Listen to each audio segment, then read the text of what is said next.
Well. What's Here up, we man? are. After so many years, we have finally got the GOAT of Hagerstown in the building. There went my headphones, Justin Warner. What's up, man? Thank you so much for stopping by here in downtown Hagerstown. We know it can be a little sketch, so we had to have extra security to get you in here. That's Phil. Actually, Philly, man, you've been working out, dog. You got some nice guns on you, man. Oh, I like that. 12-ounce curls. I'll do one right now. We do a lot of those here. Back in your hometown, Yeah. I'd say you've been around the world at this point. You've yeah, done man. a lot of things people would dream of. What's it like to be in your hometown? We know you're doing some charity work this weekend. Well, I'm always impressed at what's changed, what's stayed the same, whether that's laughable or not, but mostly, it's just running into the cool people, running into you, running into some friends, running into a teacher that I had in school, something like that, it's just great. And it's great to just catch up with people, and it's great to catch up with the vibe of the area. I actually forget, and this is not me BSing for the camera or for the Washington Countyans, but it's actually pretty here. It's pretty. It is. Yeah, man, these rolling hills and looking at what is that, Black Rock? That's what they call that store, right? Mm-hmm. Yeah, looking at that and the views that you can get. Yeah. Man, this is Hagerstown City Park voted #1 park in the country. I mean, no Did you know surprise. that? I still don't I didn't know believe that. I don't believe that. About what? And we do drop, and we do drop a donut on New Year's Eve. That's I know. pretty sweet. I know, too. at don't 7 p.m., right? Yeah. No, I think that stuff is great, and I think that those learning about those activities and learning that the park is still this celebrated thing, and checking out the cultural arts trail and the It's pretty cool. It's pretty cool. right? And the mural of unusual size, That's pretty cool too. In what that used to, I drove around the corner the other day in my mom's hoopty, and I was like, "Oh, whoa, what is that?" And because I forgot it was there, and it was eye catching, and it was cool to get reacquainted with that, Yeah. I think it's going to take some time, but I think that cultural trail is going to make a big difference. Yeah, I in think that so. area. You sometimes you literally got to pave the way. You know what I mean? Yeah. and that's Yeah. what they did there. So what have you been doing so far this weekend? You've been in town So I did the polar plunge for the Washington County Humane Society and got lucky. What do you mean I got lucky? And got lucky. It was 60 degrees outside. Listen, bro. It doesn't really count, bro. That was more. That was like a fox plunge or like a cat plunge. There was no polar about it, right, Phil? Listen. Yeah, that was a brown bear plunge. Oh man, That was a you squirrel could at least plunge. give me a grizzly, Phil. Damn, harsh. The marsupial plunge.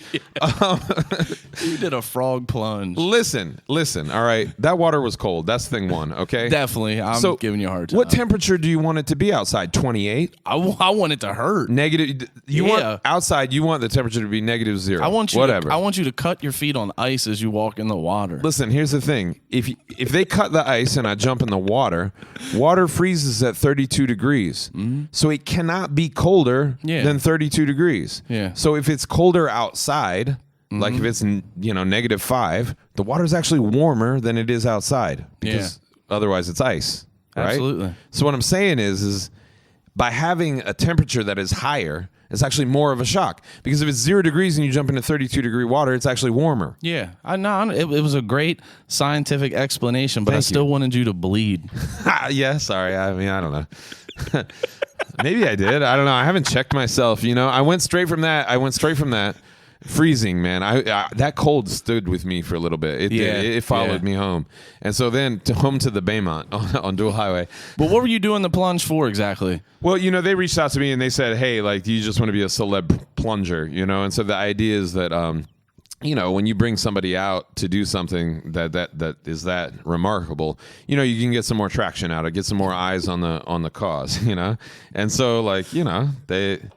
I went all the way under, You did. You did. I I live think you streamed. were the only one that did that too. Come on I was now. just giving you a hard time. I still would like to have seen you hurt a little more than that. Well, I just wanted to make sure that my level of commitment was unchallenged, know? And like I said, I went all the way in there. But then I had to do this gig at the Maryland Theater. So talk about that. You chefing it up? Well, kind of. I was being more of a narrator and a culinary ombudsman. So the idea was that, I think that some people are familiar with my work, or you see me on Food Network or whatever, that sort of thing. You know what I'm about, and you know that I can cook. But what I wanted to bring to the table was that, listen, you got people that are rock stars in your own backyard. And so we had restaurants like Nick's, you know, it's like a rite of passage, right? If you haven't been to Nick's, then you're not doing well. I just went there with my grandma. Yeah. 2 weekends ago, and the food was off the chain. Yeah, dude. It really was. They don't mess around. It was off the Honestly, chain. truly, and, you know, 2020 is new. So I'll actually go almost as far back as 2019. And I can say that the shrimp I had on that stage last night from Nick's, best cooked shrimp I ever had, and I'm very particular about that. Wow. Like at least in the last year. You know, I've been out in New York, I've been all over the country, and man, these shrimp, man, they popped. You know, and to me, like, it should feel like a properly cooked shrimp should just feel like this pressure release. You know, it should feel like breaking bubble wrap, something like that. You know. Yeah, no, I understand. You know what I'm saying? Where you don't want them to be rubbery, you don't want them to be crunchy, but just like a little beep, beep, beep, coo, you know, as you apply pressure to it. Oh, man, these things were absolute morsels. But, you know, then I had people afterwards, you know, talking to me, and they're like, oh, I never heard of this other restaurant, like Elise. It's a West African restaurant.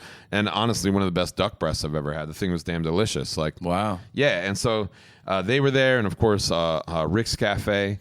They're slamming every time. Yeah. Anytime I've ever been to Rick's, it's been really good. Yeah, people like what that man does, and I like it too now having it. And then Pollo Zone out on Morgan's Avenue, you know. And have you had their chicken? I haven't. You've told me about last time you were in town. You were telling me about I need to get out there. Bro, they cook their only heat source is charcoal. No way. Charcoal. That's gotta suck keeping that ready to go all day. That's effort there for sure. They do it for you.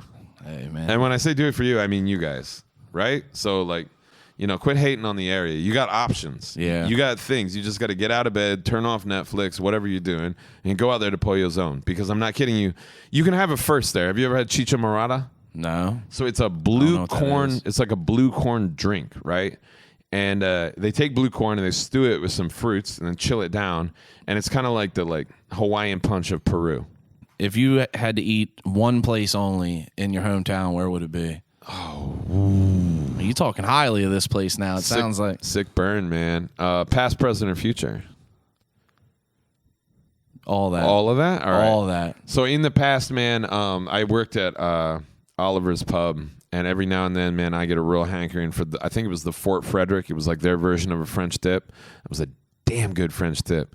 And I just like the vibe of that place, man. I liked it. You know, their motto was consider yourself at home. Because it's like from the Oliver, the musical, consider yourself at home. Sing along, man. You can give me some subtitles there.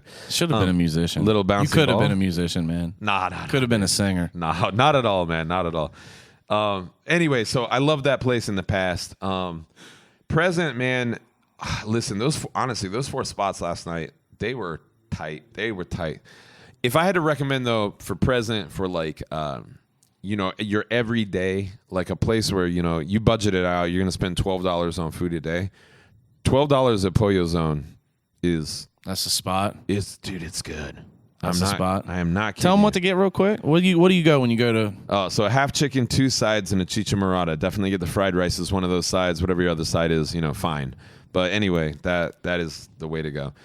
And you know what would I like to see? But I also ate at Chick's over the weekend. I had a fried scallop there that like caused me to deeply question my understanding of scallop. Man, I eat scallops all the time. I ate scallops in Japan. Like, you know, if you're gonna eat scallops, you eat them in Japan. Yeah. These scallops that I had, dude, like it was like somebody concentrated them. They just took a little water out of the scallop and made it like even more flavorful.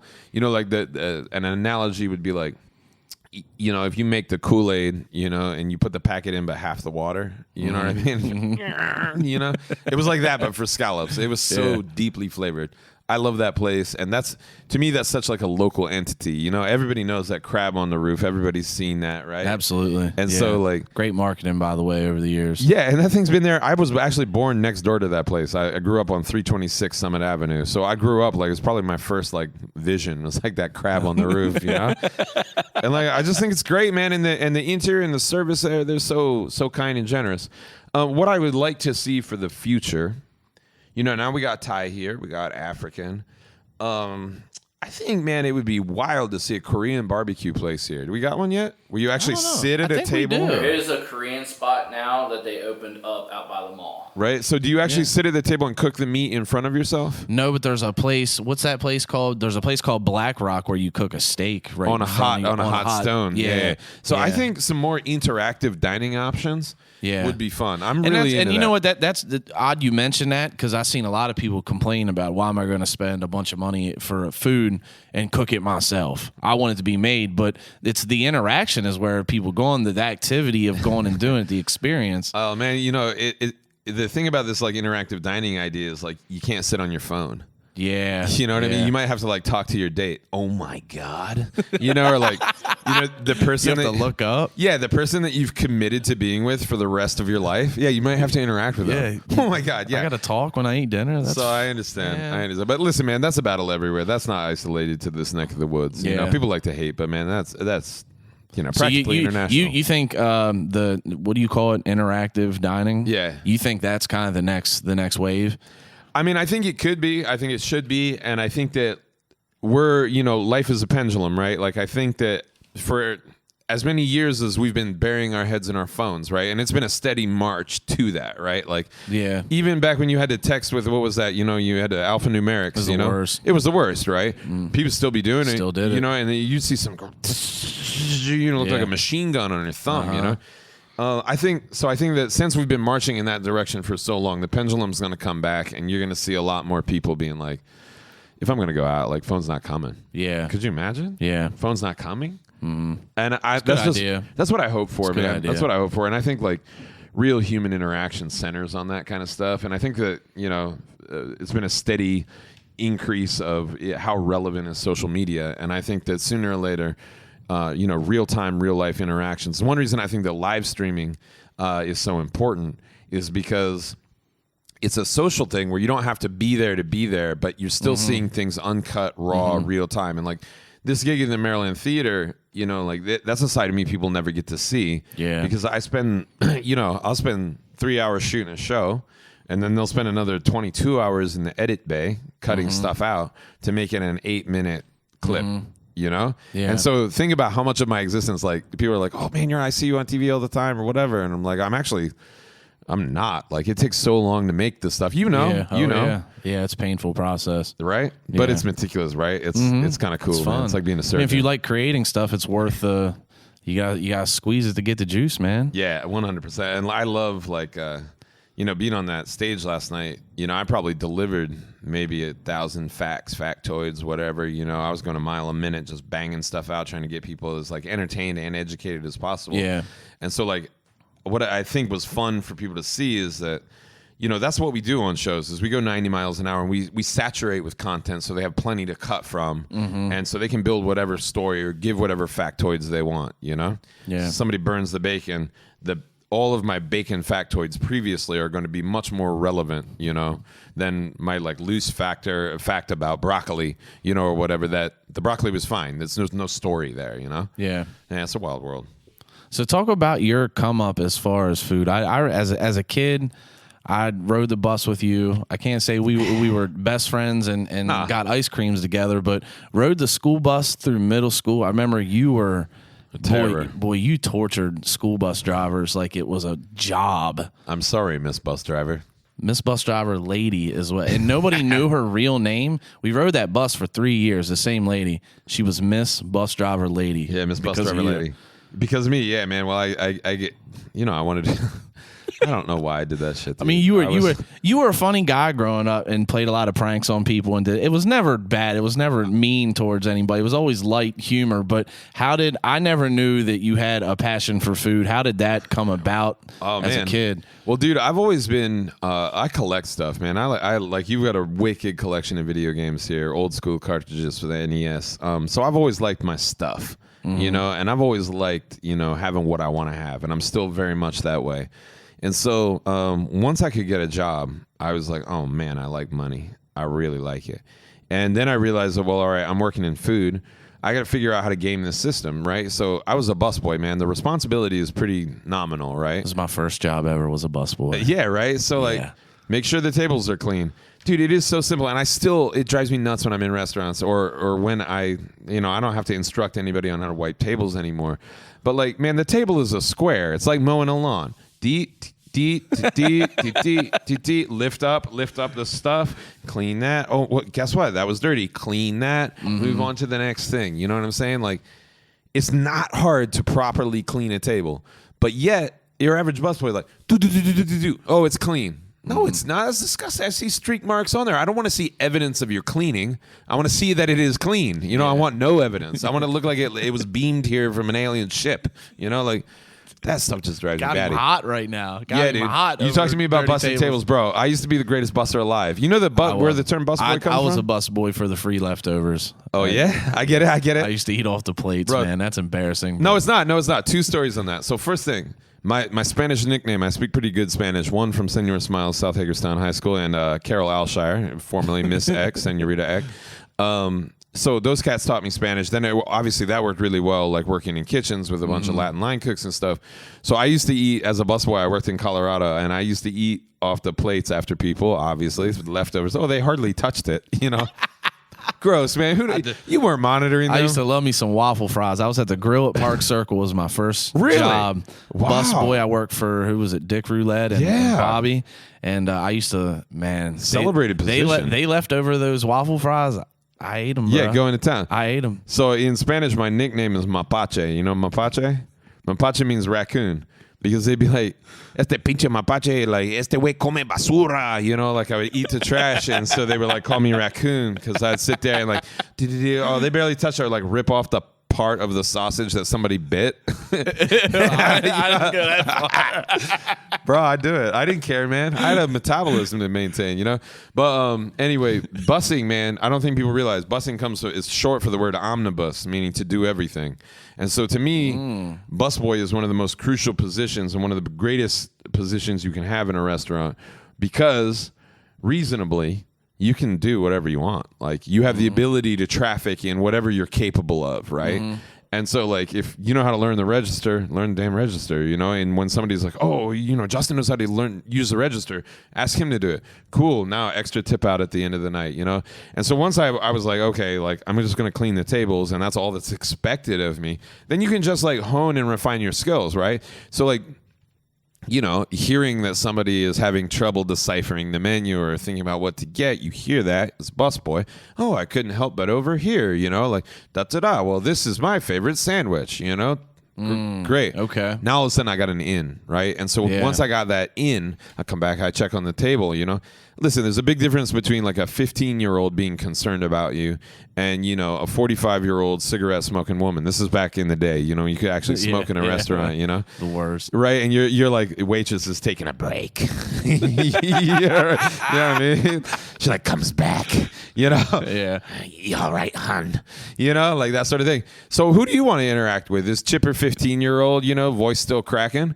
Or you want to talk to Gravel Gertie over there? You don't want to, right? So now all of a sudden they leave, a certain percentage for them, and they'll hand me a 5. Right? So that's where the hustle started. That's where I got obsessed. That's where I got obsessed with food because then I realized if I learned the menu, if I could learn anything extra other than cleaning the tables, more money for me. So it was the hustle. It was the learning. It was the hustle. Learning. So then listen, I'm not kidding you from like that moment forward where it clicked.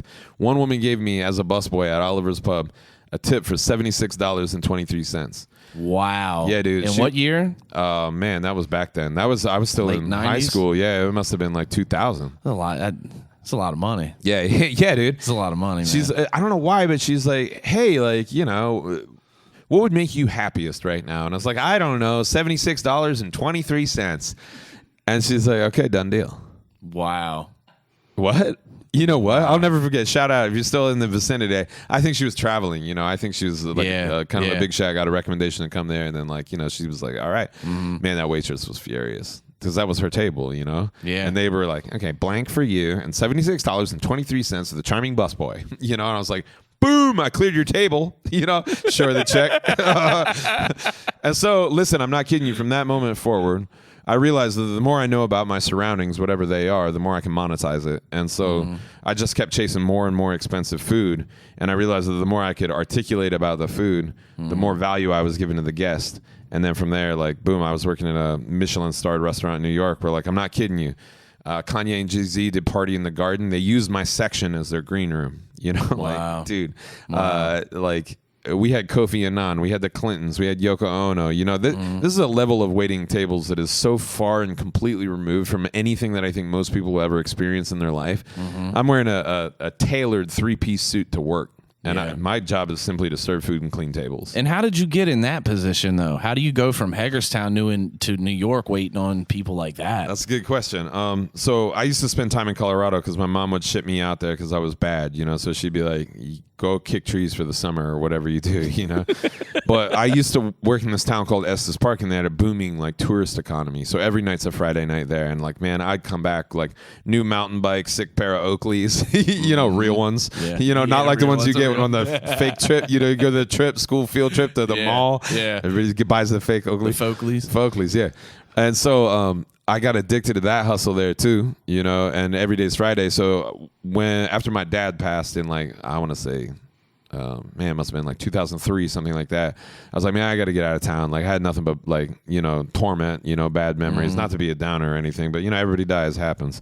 And so I was like, I got to get out of town. So I went back to Colorado, moved to a college town. College town, same thing, man. These kids got disposable income. And this time frame is 2003. Everybody was going to college. Everybody and their brother was going to college, right? Or you got kicked out of your family. Yeah, exactly. Yeah. And they all had student loans, and these cats were just throwing out money. So where did I work? I worked at a sushi restaurant, man.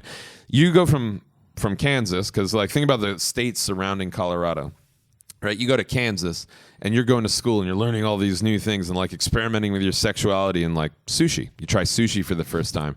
So I just had this constant flow of new money that would come in. Yeah. And I devised this system where if I liked the customer, using my employee discount, I'd buy them food and be like, oh, hey, we got a free California roll for you today.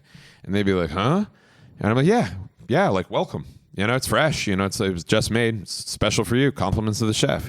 They'd be like, wow. And then they realize they come back and they wouldn't get that from any other server. The point is that they would then tip. And then, so I devised this system at the restaurant where if you got requested, the table was yours.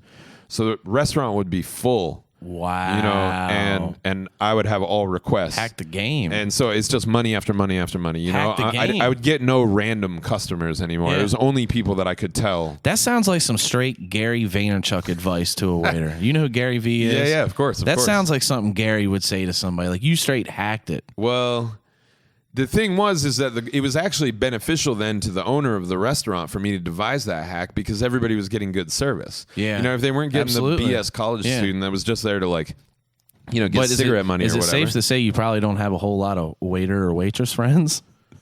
There I did not, dude. There 100% that restaurant I did not. I made some good best friends there that benefited from the system as well. Yeah. And they could figure out then that, like, okay, cool. Like, my friend with a bunch of tattoos, he's going to take and talk to tattooed people, or, like, for me, like, my specialty was, like, big groups of, like, college girls, like, that are clucking, you know what I mean? They don't have this is all new to them. They're very excited. And so for some reason I could just always get the order right and kind of understand the mentality of this first experience, And so then from there I got tired of that place. Went to a restaurant in Denver. I was like, all right, I want to work in a pre-theater establishment.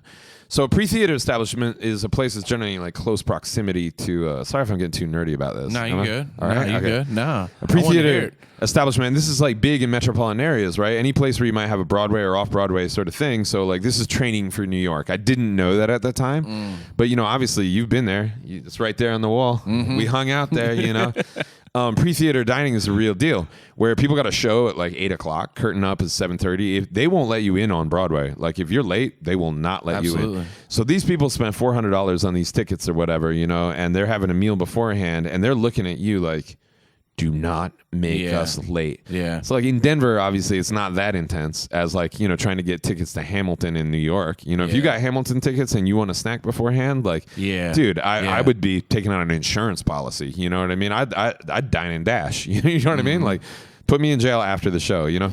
So in Denver, man, that's like what they were training us for. And so people didn't get it, that like the simple goal is to just like assuage the fear that they're not going to miss the show.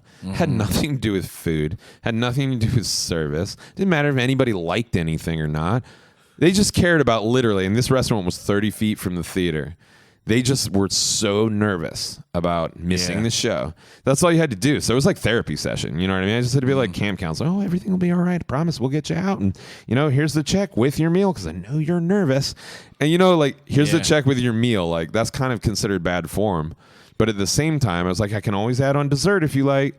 And so because I would just constantly, like, assuage the fear. Yeah. I did good. Then this critic came in. How did I know it was a critic? Because she reserved her dining time at a normal dining time, which was not during, which it was during the show. So I was like, who is this? Like, what is this reservation coming in that's like at 8:00? Like, the show's going on. There's no reason for her to be here. She was just checking it out to do a review. The name somehow, like I figured it out, like a prominent Yelper in the area shared the same initials. And I was like, And then I looked at the picture, and when the guest came in, and it was like red hair. Like, I think, you know, there's a way that this needs to be handled. It needs to be handled under the assumption that this is the biggest critic on earth. And shouldn't you also, as the consumer, right? Yeah. And so that was like a real like eye-opening experience to me where I was like, shoot, everybody's the biggest critic on earth, and everyone should be treated that way. Yeah. Turned out it was one of the biggest critics on earth, or at least it was the critic for the Rocky Mountain News. And so that was that's a multi-state newspaper with a massive food section. And they were like, food was fine. Warner, though, killed it. And wow. Yeah, so they dude. wrote more about you than the food. Not more, but remember in like when you're writing an English paper and they're like, the opening statement has to be your conclusion. I was the opening statement in the conclusion. So I was like, I sunk that. And so after that, man, I got a big head, as I do. And I was just like, I'm going to New York, you know? And I read this guy's book. Everybody should read it. It's called Setting the Table. It's by this dude, Danny Meyer. It's called The Enlightening Power of Hospitality in Business. And so the idea is that there's a lot you can learn from running a restaurant that you can apply to your own business and your own life. And, you know, food is a very simple metaphor. Everybody does it ideally like 3 times a day. It's so unfortunate that can't say that about everybody, but hey, we're working on it. Anyway, the point is that, he first off says there's a big difference between service and hospitality. Service is you get what you pay for, right? It's like getting your car serviced, you know? Yeah. If a machine can do it, that's great service. You know, it works. If the machine is busted, that's bad service. It doesn't work. If somebody is late, you don't get what what you're paying for. Hospitality is how you feel, right? Service costs money. Service is, making the machine. Service is paying the people to get there on time. But how people treat you throughout the service is free. That's hospitality. That's just a demeanor thing. And so when you approach business with hospitality first, making someone feel as though they're special, they're getting rewarded, that was it. And that light bulb moment. So I applied to work at one of his restaurants because I was so fascinated with the concept. And that light bulb moment, they hired me. Honestly, truly one of the greatest breaks in my life. And to learn as much as I learned there was like a PhD, dude, in food. Like, it was out of control. Then I started dating a girl that worked in, she was an actress, man. And this is a really long story, man. She was an actress, and she got a call one day, like an email where it was like, do you want to try out for a food show? She's like, I need a partner for this, somebody who can cook. I'm like, I'll fake it. It's just an interview. I'll fake it. And then I was like, guys, like, so at that point, you weren't cooking at all when you tried out for what was it called again for Food Network? The first show I did was called 24-Hour Restaurant Battle. And so I had to build a restaurant with a partner in 24 hours. Yeah. Okay. Yeah. All right. Yeah. And so I told the producers, I was like, look, like, I know a lot about food. I'm a waiter. I think I can handle this. And they're like, you've never cooked in a professional kitchen, though? I'm like, well, I slang bagels at Bentley's in Hagerstown, Maryland. I made a hella good chicken salad, rest its soul. And so any damn way, I was just like, I think I can handle it. And they're like, this is either, like, this hubris, this cockiness, this arrogance is either going to be ratings gold if he wins and ratings gold if he loses. He's going to be a great villain. So once again, it's your personality that ended up getting it. Entertainment, you know what I mean? It's hospitality, Yeah. It didn't matter if I could cook the best steak on earth. If I'm boring on TV, it doesn't matter, Absolutely. right? Yeah. So they put me on, man, and then somehow I won that show. Annihilated this team. Oh, man, that guy's beat follows a lot of the stuff I do. I didn't annihilate you. It was a fair contest. And so I know how to fix a deviled egg, though. I'm talking now. Yeah, cut that out. Cut that out. The natural light's kicking in. The natural light's kicking in. But anyway, man, somehow miraculously I won that show. The same company that produced or casted that show then called me back for Food Network Star. I had to jump through a few hoops, go through a couple auditions, fill out a test, interview with Alton Brown, and then boom, rest is history, man. And that happened, man. I graduated in 2002, and I want to say that happened actually in 10 years. Yeah. 10 years, man. Yeah, and I was working at El Pomodoro when I graduated. So talk about Alton Brown, though, because that seems to be the guy that took you under his wing, under the Food Network once you won that show. Yeah, man, it's true. So AB and I, man, we still get along. We still text. He comments on my stuff on social media pretty frequently. You know, I think a lot of people. In the concept of the show, season 8 of Food Network Star, I think you can watch it online somewhere. He was like my mentor. And I've maintained this. This is nothing new if anyone's read the interview, but it's God's honest truth. Is he pretty much kind of like lined me up, said walk, and then got out of my way. Mm-hmm. And when somebody of that power and that celebrity says, I think you can handle this. Yeah. That's the kind of motivation that I need. And what a genius to see that. Mm-hmm. I trust you. Mm-hmm. You got this. What? I always thought it was a good fit because I think like you seem real similar to him in a way, like the way you explain the process of making food and things like that. Like I could always remember as a kid not even knowing who he was, but remember he was like Bill Nye of the food world. Yeah. The way he would explain it and go through it and have things set up. And to me, it just seemed like a natural fit with you and him because you seem so similar to me. Well, you know, growing up and coming back to being a bad kid and like harassing the bus drivers, to me, I've been always like very preoccupied with why. I don't think people ask enough questions about why. And so like, you know, why is this beer light? What is the difference? I don't think the average person could really tell you that. You know what I mean? It's just, Is it a brand? I don't know. Like, what does that actually mean? Yeah. Why is it that way? Why is it attractive to me? And then, you know, when you start asking why, you just go down wormholes. Like, there's no end to this. And I think that some people, man, they have a clear terminus of what they want to know. You know, just stop asking why after they're like, why is it, you know, $2 a can? Or how much do you pay for this, Phil?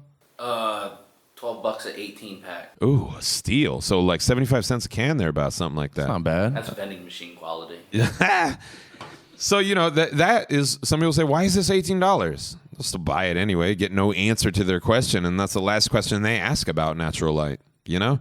I can't do that, dude. Like, yeah.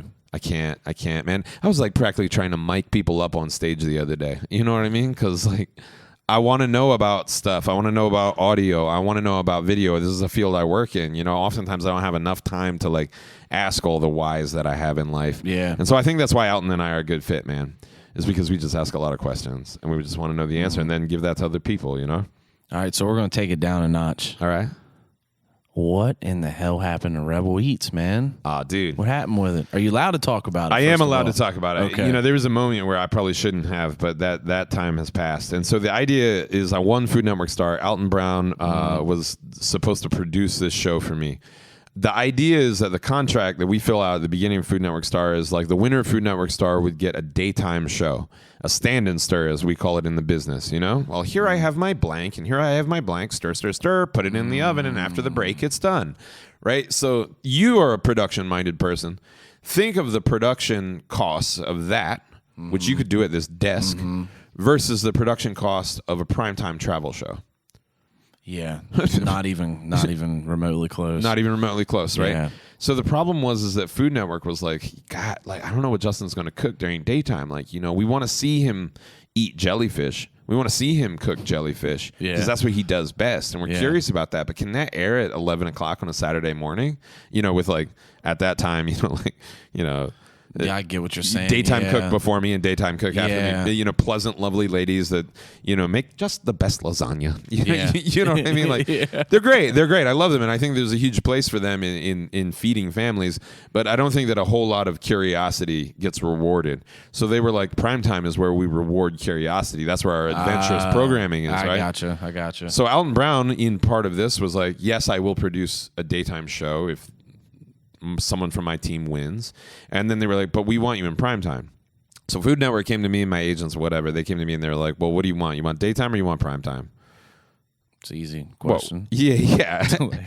You know what I mean? Like, when I started that show, I was so busy getting my restaurant together and so broke. Truly, when the show moved sets from New York to Miami, they had to buy me luggage so that I could fly my clothes. I'm dead serious. Wow. That's how broke I was. So I went from that broke as a joke to do you want daytime or prime time? Are you kidding me? Yes. Sign me up. But I didn't know that a repercussion of that was that Alton would not be able to produce it. He's like, I just can't produce a primetime show. I'm like, fine. He's like, that would cut, like they would ask me to do it for the rate that I signed the contract for, and that sets a bad precedent for, any producing rates in the future. Yeah. It's like, why, you got to make a resolution as a creative. You got to make a resolution yourself. Like, I only do free work for charity or whatever it is, but I don't do free work for anybody else. For me, it's like charity, family, pretty tight friends. Friends I respect for like as being creators or something like that. Real recognize real, which is why I think you and I and Phil click, because the idea is like we didn't know we were creative types, because I think that like we had some good teachers, but I don't think the average educational system is conducive to the kind of person who wants to make their own thing. No, it's the exact opposite of that, for sure. Right? Yeah. So what a surprise. Wait 10 years and now everybody's good friends and you got a studio that kills. Yeah, appreciate it. Thank you. And you make beats that just annihilate. Phil's all right. He's all right. Yeah. He's all right. You can afford your Natty Light, man. Give me one too. What I'm getting at here is that I wanted that primetime show, and I understood that Alton couldn't do it. And the reason it was not renewed, this will blow your mind, is so I had Guy on one side of me, and I had Robert Irvine on the other side of me. So two pretty powerhouse Street Network personalities. The show had the same rating, but the median age dropped by about 20 years. And so the idea is that millennials don't, thank you, Phil, millennials probably don't buy Buicks, But Buick's a sponsor of that block. Millennials, I shouldn't ask you, but I was a mechanic. I worked on Buicks. Right. They don't. Millennials don't buy Buicks. I guess what I was getting at there is that the idea is that I'm just not a face for the average median purchasing power. Like the median age of viewership is 48, and that is like the sweet spot for buying stuff. Oh, okay. What they see on TV, they buy. Well, and I think a lot of people don't realize that, TV shows aren't just put on TV because they want to make them. Like there's advertising involved, there's sponsorships involved, all types of things that dictate how those TVs go, when they're, or TV shows are like how they're produced, I'm sure, when they're put up to watch. Like you're saying, there's a big difference between a morning cooking show and then 9 o'clock at night on a Saturday night. Those shows are going to be drastically different, and the person probably advertising is going to be drastically different. Totally. Dude, it is huge. People don't realize that they, it's the advertisers that make the shows. Ultimately. Without the advertising, there isn't a show, because that's how do you pay the people to produce it? Yeah, and these shows, man, like Grocery Games, dude, that set is gigantic. The amount of people in it is gigantic. Like that show, I told my mom when she was on it, I had the privilege of doing that show with her. I was like, do not waste anyone's time, because like look around you. If they hold the set for you, it's 100 other people who are not doing their job because of you. And so, like, I don't know, as someone who's talent, I try and be super mindful of that. You know, people that hold the role, like, the role is like the rolling of footage. People that make you hold a role, like, unless it's an emergency, man, I got no patience for that, because you're disrespecting many other people's time when you're late, or, you miss your call time or something like that. And the thing about that, those people aren't making minimum wage. This is professional production. You know what I mean? Do the math on that. I was like, you could reasonably be wasting like $10,000 a minute. Yeah, that's insane. It is insane. That is insane. But that's what it takes to put together those big time programs. So moving past Alton Brown, it seems like you've established a real close relationship with Guy Fieri. Talk about how that happened. Well, listen, first things first, I got to commend you on the proper pronunciation of Fieri. I was trained. We got coached. Well, listen, man, some people don't do that, and that's impressive. It is actually pronounced Fieri, and that is how Guy likes to have his name pronounced. And, if Guy wants to call himself whatever the hell he wants, doesn't matter. He's a king. So, you know what I mean? He can call himself Justin Warner, and I would be totally fine with that. No problem. So, Guy, man, we went through the same process. Guy won Food Network Star Season 2, and I won Food Network Star Season 8. And Guy being the guy is, which I think we all understand that Guy is a very lovable, caring person. Nobody doesn't know about his charitable outreach, feeding firefighters in his hometown, and all of the things that he does for small businesses and, the working people that are just trying to make food in America, like what he does. Dude, he's like Midas, man. If he touches your business, if he came to Rick's Cafe, dude, they have to open a second location or something, or even, they might just be like make so much money one year, they're just like, cool, like we're happy, done with that phase of our life. Anyway, Guy is incredible, and so he has always had this sort of taking the Food Network stars under his wing. So he called me up. He's like, hey, like you want to be on Grocery Games? I was like, sure. So started competing on there and judging on there, and that was you've been on a lot of episodes dude, over the past couple years. We just lost Carl Ruiz, who was a chef on that show, good friend of mine. I shot a pilot with him. It was horrifying, terrible, bad, sad. It was one of the worst losses to the food community, in recent years, and so we were all like super bummed about that. Carl was the winningest chef on Grocery Games. He couldn't be defeated. But then I started competing against Carl, and I beat him twice. And then, now that Carl has passed, strangely enough, I am now the winningest chef on Grocery Games. Mm-hmm. And so I believe that it is like now my duty to like follow in his footsteps. I didn't know I was second place until we shot an episode on behalf of Carl. That'll air sometime around April Fool's Day. No spoilers. That's going to be amazing TV. And, so anyway, back to Guy. He just kind of took me under his wing, mentored me, taught me how to be a better judge, how to be a better cook. We can all learn more always, and how to play the game better.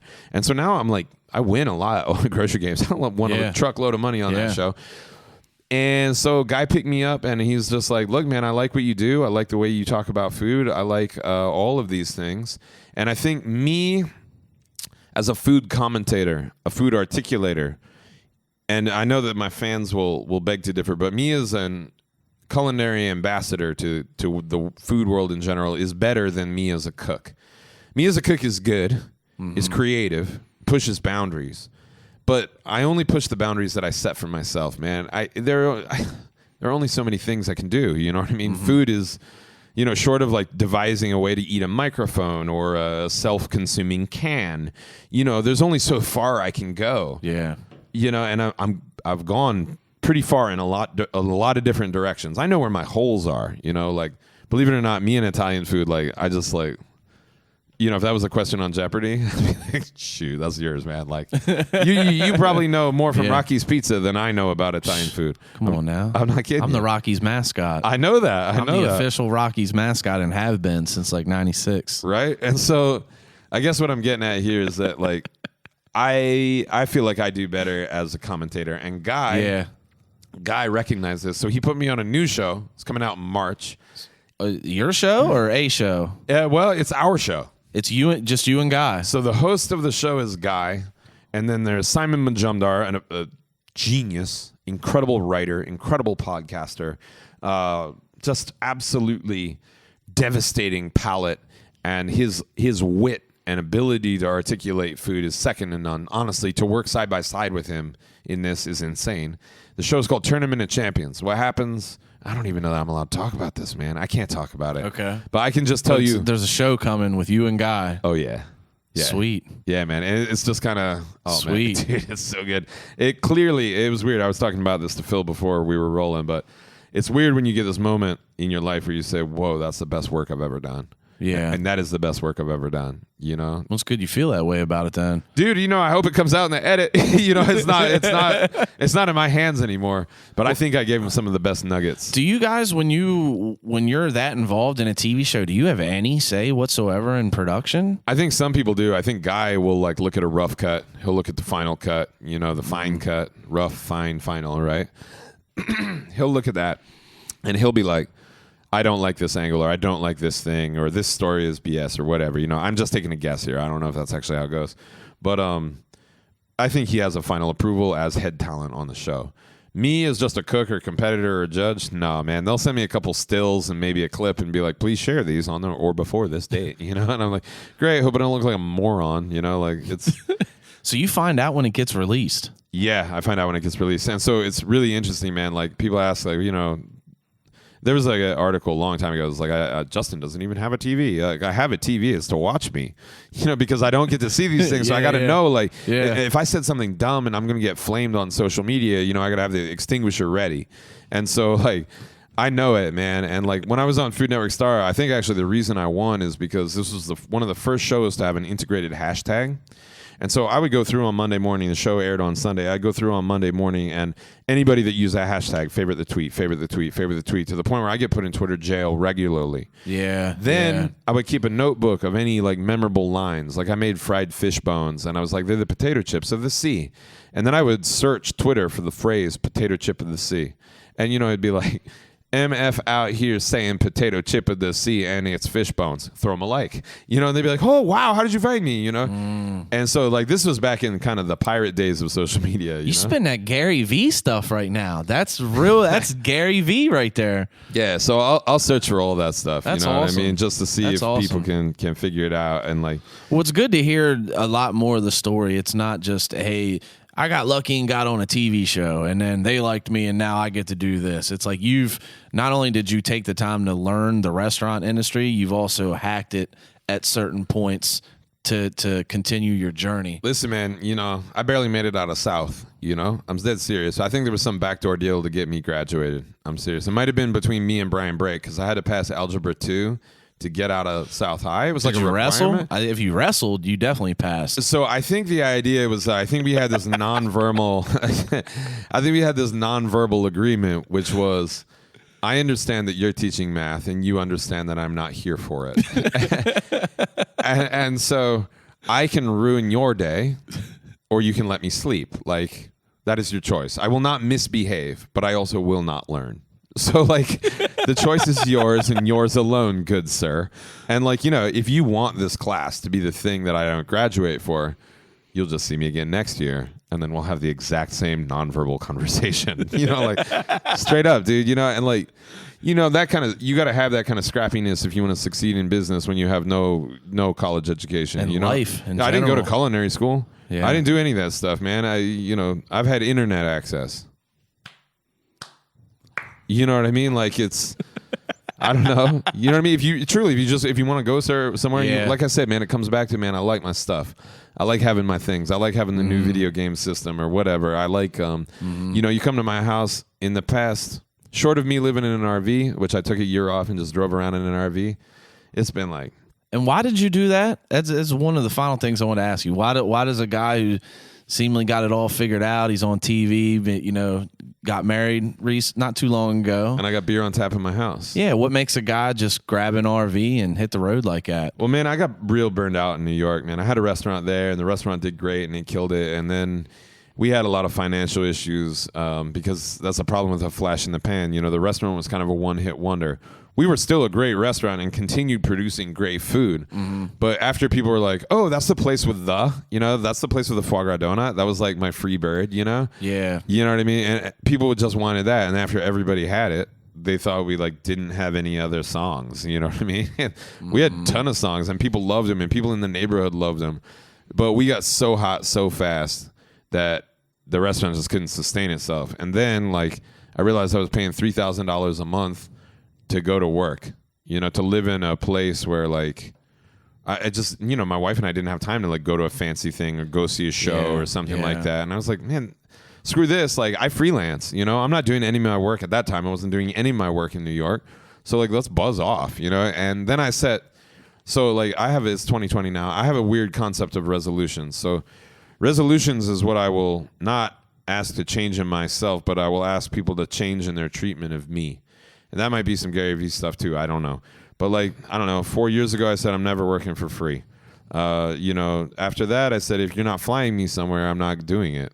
Otherwise, get somebody local. Who cares? You know, if you can afford to fly me, like, plane tickets are not actually that expensive. Especially if you get them far enough in advance or nothing. From anywhere in America. It's not hard, man. You know, like for what you pay for like 3 great meals out, you can eat cheap somewhere else. Yeah. You know what I mean?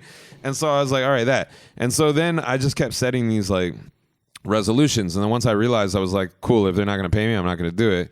I'm going to get an RV. Why would we get an RV? I was like, I want to see what else is out there, man. I was realizing that between social media and living in like hyper liberal, young, adolescent, youth, Brooklyn, where, we were like, people were trending in New York before they even made it into like, the mainstream, like there was a time when like my hairdresser was like, yeah, I saw this weird chick the other day, Lady Gaga, she calls herself, that's insane. You know what I mean? That's insane. But that's like the timeline of when I moved to New York. And then boom, and just like I've seen some rappers come out of Brooklyn that like have gotten, pretty damn big where like it was just a street track.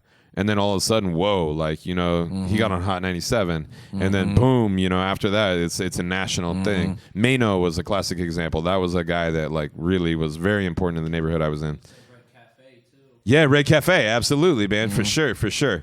And like New York, especially, man, like 5 years ago, 6 years ago, 10 years ago, man, you had all those guys that were just collaborating nonstop. And I'm all the way up. That was a jam, dude. And like, man, Blueprint 3 was pretty hot. That was a great time to be living in Brooklyn, man. Yeah. You'd be out, man, when Empire State of Mind came out. I was living in New York, man. When that thing came out, dude, you felt like you were on the king of the world, man. Every car is playing that going down the street, man. Boom. It's easy to be a creative. It's easy to feel great. But then after that song got played out and you're just like hanging out in Brooklyn paying $3,000 a month rent, you're just like, I got to see something else. So what I'm getting at is I was super isolated, man. It seems like you have access to all the cultures in the world, but bottom line is I didn't. Yeah. Nobody in New York drives trucks. What does that look like, So we just got this wild hair, my wife and I, and we're like, well, let's do it. So we bought an old RV. We restored it. I always like to say I got my first house in New York for $7,500, and it had wheels. Anyway.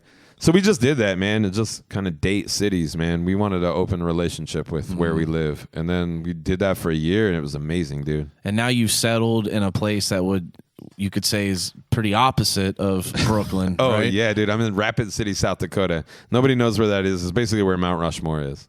And so you wanted to get away from. You're real isolated now, right? Well, you're a couple hours from some big towns. You said. Yeah, we're about 6 hours to Denver. Yeah, probably That's a like trip. 5 to Cheyenne, Wyoming. Most people don't even like Cheyenne, Wyoming. But it's quiet for the most part where you're at. Oh, dude, it's nice, man. It's so chill. And like I can walk less than a mile and have 40 miles of amazing unused trails that I can just zone out. Awesome. And you can just. Okay, it's going to snow. Cool, stay inside. It's warm, it's nice. Cost of living is cheap, I got a draft beer at home. I get a keg of light beer for $75. Like, it's chill, man. It's so chill. That's good. It's good for you, man. Thanks, dude. Thank you, man. And the final question. Uh-oh. I think we've went through it all. There's really nothing much more to say after that. All right, good. Final question. Miss Dolores' no-bake cookies. Oh. So, man, Dolores was the lunch lady. And I kind of forgot about this, man. I conjured this at that event at the Maryland Theater last night. So, one, Dolores' no-bake cookies were stunners, right? Yes. This is true, Yes. right? Yes. Dude. I still look for, Sheetz sells those now. Really? They call them like peanut butter oatmeal somethings, or Right. it's something different. Yeah. But they actually sell them at Sheetz, man. Right. And they're real close. Dude, the no-bake cookie is like such a curiosity to me because, like, listen to this. No-bake cookie makes sense as advertisement for a recipe, right? Like, oh, that sounds amazing for the home cook, right? I don't have to bake it and it's a cookie. Hell yeah, right? But when you pass that on to the consumer, the lack of effort, it's like weird. So it like here's a no-bake cookie. Yeah, it like kind of demands a rebrand. Yeah. It's like You can only sell it for so much at that point too. right, like versus a baked or otherwise properly Freshly baked just sounds so much more delicious Right. than no-bake cookie. Yeah, like honestly, like no-bake cookies, like so you stirred it and ignored it. Like congrats, like fantastic. Yeah. But man, Dolores, I don't know what her special sauce was in that. I don't know what it was, but those things were truly addictive. And you remember they come in those little I think she put them in individual, almost like smaller muffin papers or something like Absolutely. that. They come with this the little muffin papers. and they were always like scoop shape, and there was just something about and they would stick to that paper, and you would kind of sometimes you had to eat the paper. Bro, that's the cost of doing business, dude. Just spit it out later in class. You'd be like, oh, there's that paper from the cookie. Me though, as like the aspiring gourmand, I'm just like, yeah, I just ate paper. Cool. You know what I mean? Like, I don't know, man. I had no problem with that. But yeah, man, so I don't know. I gave Dolores a shout out. Actually, last night at the Maryland Theater, I gave her a shout out on my season of Food Network Star when I actually made a no-bake cookie. Yeah, Bro. I remember that. Yeah. You want to know why? Me and the wife watched that together. You want to know why I made that? Wasn't because of Dolores, because I was effed, bro. I was screwed. I had no idea what to do. I don't bake, man. I don't mess around with. But the story, when you made it, and then the story just made up. Bro, that was freestyle. Made man. up for it. That was just freestyling. Do you have any contact with Dolores? Do you even know her last name? Have you been able to keep up with her? I feel like there should be a photo op done with you and her at some point. I know she's out there because I know that people know. And every time I give a shout out, someone rushes up and is like, yeah. Hey, if you are Dolores's nephew, granddaughter, grandson, whatever, you gotta get with us. We need that photo op. Yeah, hit us up on Facebook, Instagram, Twitter, whatever. And you can see if she could make some as well. Maybe we'll pay for her to make them and then give them out to people or something. Right now, you should do a taste test here. See how they are. Get real deep in it, dude. If she can send me one, man, they keep. If she can send me one, especially during winter, she sends me one, we can Skype or something and do like a simultaneous taste test. All right. Yeah, that would be awesome. Bro, you want to know something inside baseball of that? This is the only time that my like journalistic integrity has ever been compromised. You want to hear it? Yeah. So, me, man, I was kind of bad in South High, and so I moved out. I was the only senior with my own apartment. And so I was also like budding gourmand, man. We were making mojitos in 2001, right? In my apartment over here on Potomac Street. I'm not kidding you. And so the thing was, man, like I was just always hungry, man. I don't know what it was, but I was always wanted to eat. And so people knew that I was living on my own, and people saw the like terrible state of my car. They thought I lived in there. And so I might have used this to my advantage a little bit, wherein I offered to do reviews for the South Wind, the South Hagerstown newspaper, reviews of the new pizza in the cafeteria. And so it was like in exchange for a favorable review, would you consider parting, Dolores, with 3 slices of pepperoni pizza? There was like no money transacting, and like also like pretty sure the South Wind wasn't really like influencing what kids eat. I think they all kind of played in, and they were like, I think the kid's just hungry. I think he just wants to eat that pizza. Oh man, those were good times. Is it hard being a chef, or to your point, staying skinny? What's the workout routine? Bro, man, I wanted to talk about this last night, but I didn't really just get the opportunity. I made it more about the chefs here than I did about my own personal vision. But that's a good question, and I get it a fair amount, but I've actually refined it in recent years. And like thing one is, I'm manic. I'm high energy. My legs quake all the time. I got tics. I go hard and fast, man. I wake up, black coffee, boom, boom, boom, if not a Red Bull. I drink Red Bull when I shoot. Yesterday was a 2 Red Bull day. I'm always trying to keep my metabolism high. But like, how do you drink so much beer? I'm like, beer is just like free calories. You know what I mean? There's nothing nutritive to it. But the idea is that by keeping myself constantly plied with beer or any other caloric sort of thing, it keeps the metabolism high. I've always got a full gas tank, And so I guess some people call that alcoholism. But but me, I've always got a full tank. You know what I'm saying? Anyway, what I'm getting at here is that understanding your metabolism is thing one, but man, food's not my drug. Food's not my drug. It's not. Food doesn't fix anything other than me than being hungry. It doesn't. I don't believe necessarily that food is going to cure anything in me. I don't ask that of food, and it sure as heck isn't going to like cure my childhood issues or the deep resentment I have for whatever in my life. But I think a lot of people they go out to eat with their loved one. The loved one's got their face buried in the phone, says, yeah, sure is good. Yeah, sure is good. They order dessert to feel better about that situation, and they go home and eat more ice cream because they realize they just had a terrible meal with their loved one. You know what I mean? Food's not my medicine ever. Food's not going to help me through anything other than literally staying alive. That's it. Yeah. Keeps the machine going. And like ultimately, man, and I don't know that I can appropriately speak to this. But like I did a project in Rwanda where I was working with some refugees and looking at the things that they had to work with. You know what I mean? Like food wasn't their medicine either. It was literally helping them carry the gallons of water, you know, because they didn't have running water, you know. They had to go to the well, line up, and then everybody's carrying multiple gallon jugs, you know, to get to whatever. They look at food like I look at food. It's fuel. That's simply it, you know. And so for me, I eat when I'm hungry. I drink when I'm sober, you know, and like that's it. That's it. Yeah, you know. That's it. Well, I think that's it, man. Dude, thank you for having me. Thank you so much for coming through, chopping it up with us. I got a question for you guys. Okay. How does it feel to have this much excellence and success? I got a key light. We got a 3-camera system. You got a mixer. You know, you got behind that door is a sound closet. You got an original copy of Super Mario 3 with the Game Genie. Why do you even need that, man? You just jump behind the brick on the third world. Everybody knows that. You get the warp whistles. Nah, I don't know. Yeah? I don't know. It's been it's something that I've wanted to do my whole life. Yeah. So I wouldn't expect to have anything less. And anything more is just a blessing, really. Oh, man, it's all about, you know, when you say just like simply, I want it, that's what I expect. There's things in my life that I've done that nobody thought was a good idea or even thought was a bad idea. Right. And I just don't have enough energy to care. Yeah, man. Even if they're really important people in my life, I'm able to not get upset at people for not understanding me. I mean, to be able to do something you like every day, whether you're making $1 million, 100,000, 30,000, it's like, man, the freedom, and then being able to analyze other things that you couldn't before. Yes, man. So I think it helps with a lot of things. Shoot, dude. Yeah. Man, I used to have this thing. But thanks for the compliment of the nice studio. Oh, bro, this is real. This is the Mulberry Lofts, man. We do it big. We do it big in the Mulberry Lofts. I'm very impressed. Honestly, I walked in, I was like, dude, am I in Brooklyn? Like, is this like a food incubator?